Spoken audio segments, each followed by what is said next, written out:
When Necrozma-Dawn-Wings dropped in January, people realized its brokenness very quickly, calling it things like invincible and suspect worthy very, very quickly.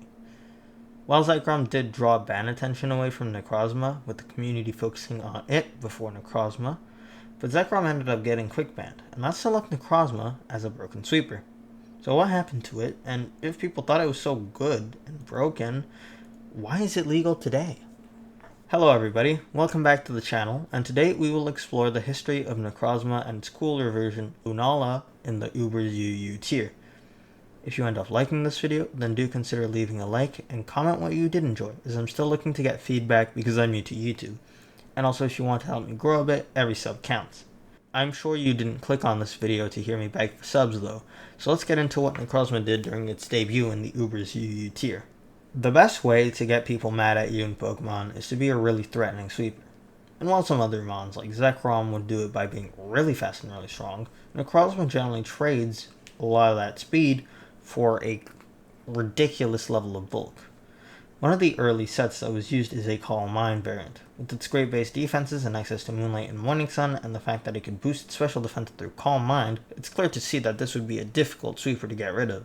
And the combination of Grassy Seed and Necrozma with Rillaboom would make it even tankier, gaining boosts to both its defensive stats and passive recovery. Fairy could cover the Dark weakness and turn it into a resistance, and with Terra Blast it could gain super effective coverage against Dark types, completely flipping the matchup and allowing it to freely set up even more against would-be Shanks. The combination of Terra Blast Fairy and Moongeist Beam was also an incredibly powerful offensive duo, and most teams couldn't answer it properly. Kingambit was used as a counter, and while it was successful in beating that particular set, there was no problem for any player using Necrozma to just run Terra Fighting, which would flip the Kingambit matchup as well. Necrozma also learned Heat Wave and Earth Power naturally, so some players could opt to run those moves instead to hit Magearna and other miscellaneous mons without being weak to Zacian, and being even more difficult to revenge kill. However, it didn't have to go slow.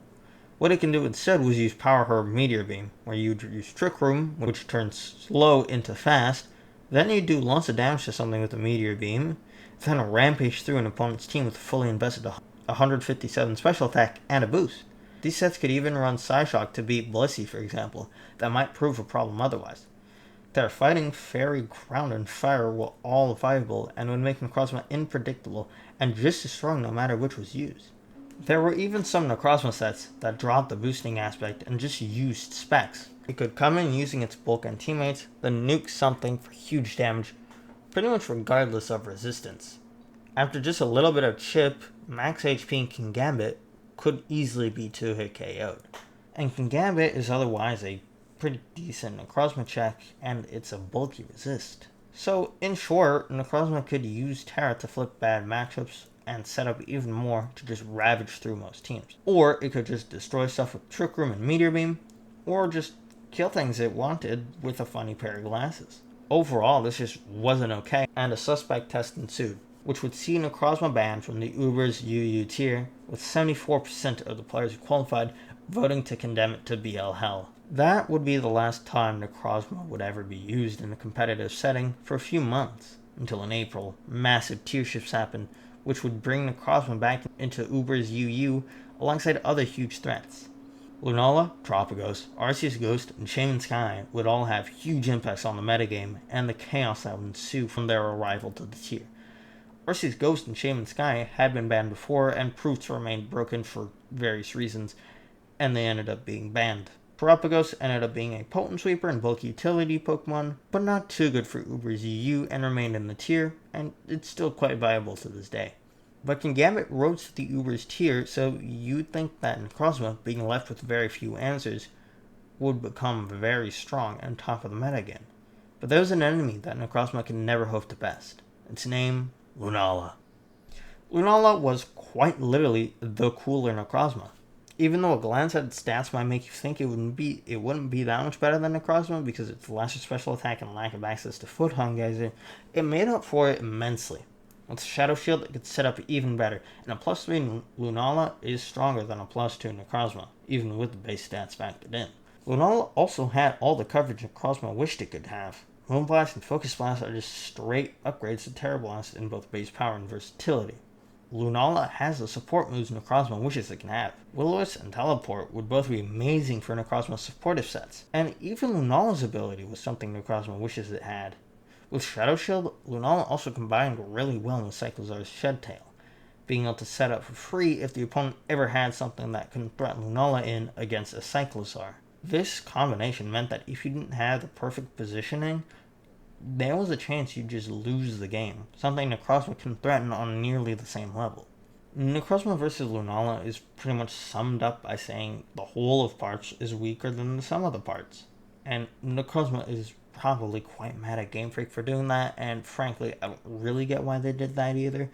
But I also didn't play the Gen 7, so maybe there's some lore I don't know about. Anyways, Lunala was quickly banned, and Necrozma had its biggest competition booted out of the tier. But if Lunala was too much, then would Necrozma be too? So, I've been saying that Lunala completely outclassed Necrozma, but that's not entirely true.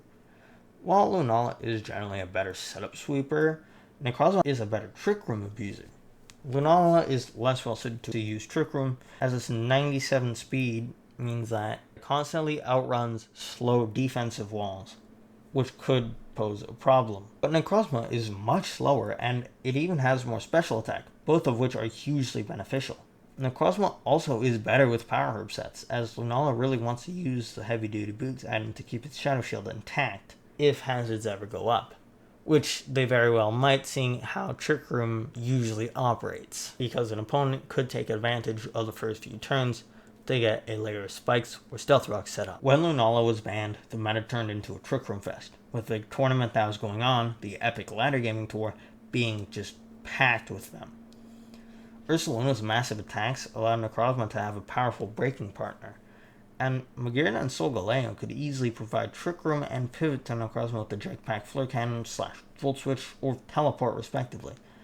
Necrozma didn't have to be a Trick Room threat either, as the sets run before its ban were still plenty viable, although specs wouldn't really be used because Terapagos could easily take advantage of a Necrozma locked into Moongeist Beam. Once people adapted to the offensive Necrozma sets though, it became manageable. People saw that Terapagos was a really strong counter, as Toxic, Roar, and Dark Pulse were all really strong into Necrozma, and if Necrozma tried to Terrasilize out of the Dark Pulse weakness, Terra Stellar Terra Starstorm could nail it really hard, and Terapagos didn't even have to give up an immunity to Moongeist Beam. Calm Mind Terapagos also had the potential to 1v1 a Calm Mind Necrozma, and that meant that Terapagos didn't really even have to be defensive to be a Necrozma chat. Shen Pao being part of the tier also did help a little bit. Shen Pao could threaten a good amount of damage into Necrozma with Cruncher, Icicle Crash, and a Choice Band equipped.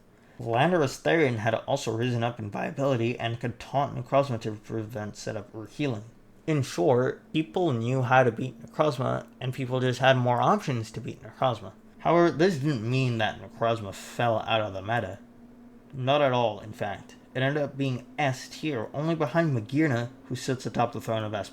However, Necrozma wasn't in the S tier just because of its offensive prowess. It also had great defensive applications, with Stealth Rocks and Knockoff, paired with its great defensive stance and its ability to spin block, means that it's amazing at making sure you can get value from hazards, an incredibly good trait in the meta. And for Giratina, who will be using Defog instead of Rapid Spin to clear hazards, Necrozma has Moongeist Beam. That'll be doing huge amounts of damage to it, even without investment. Although, of course, Necrozma does have to be wary of a ghost move like Hex, which Giratina does sometimes use, especially if it's trying to beat Necrozma. Even aside from hazards, though, it has great defensive value. With investment, it becomes incredibly hard to take down when paired with the right teammates. It's able to take hits from powerful breakers and boosted sweepers alike, and can stay out of range with Morning Sun or Moonlight and all the opportunities this Pokemon can find to use them. Necrozma-Dawn-Wings in general is just good however you use it because of its incredible combination of traits, and even if it's not too broken for Uber's UU, it's one of the greatest Pokemon in the tier. So that was an analysis of how Necrozma-Dawn-Wings and Lunala fitted into the Uber's UU tier. Throughout their existence in the tier, they have both been incredibly powerful and have both even been banned, although Necrozma wasn't banned and is in the S tier today, which is the second highest of any Pokemon in Uber's UU, just behind Magearna. If there's anything you think that I left out that should have been in this video, please tell me in the comments or in the Uber's UU Discord. If there's anything you liked or didn't like in the video, I'd really love to hear it so that I can improve the quality of my videos. And if you have any video ideas you'd like me to consider, I'd be pleased to hear those too. If you are new to the Uber's UU tier and found this video an interesting and informative video, or if you already knew all of this but thought it was an entertaining refresher, then please consider liking and subscribing. I'd like to thank Ocean and Finchely for helping me get some replays, and that's all I have to say. Bye!